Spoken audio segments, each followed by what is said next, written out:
Do you have a favorite story out of all of them?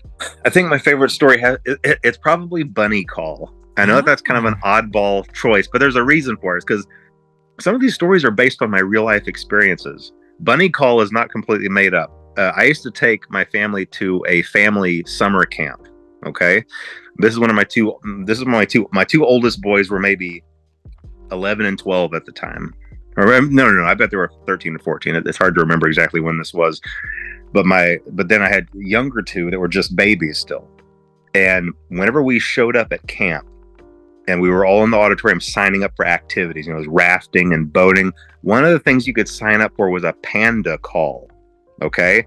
And a panda call it's a very deceiving title, because what that meant is that early in the morning, a bunch of the camp counselors dressed as killer clowns would come into your cabin and scare the crap out of your kids to wake them up early and drag them off to their daily activities.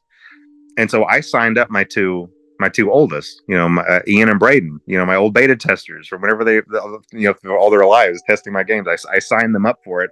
And I thought, oh yeah, this will be kind of fun. It was kind of fun until the next morning started rolling around. I started thinking about what I'd done, because then the next morning I woke up at 5 a.m. and I realized they're out there somewhere. Like this is happening right now.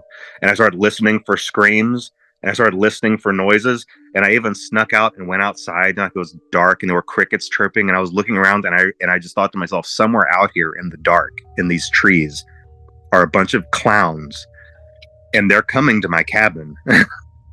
And it was a really, really scary sensation. And so then I just went back inside, and I looked at my family sleeping. I looked at my baby sleeping, and my kids and my wife, and I was like, what have I done? Like, what have I done? Of course it ended up not being a big deal, because then I just heard a soft knock at the door, and I opened it, and there was a row of killer clowns. I said, never mind, you guys. And they just walked on. And so it wasn't a big deal, but it was still a really eerie feeling like I had signed up for something that I'd regretted and I couldn't undo it, And so I based Bunny Call on that.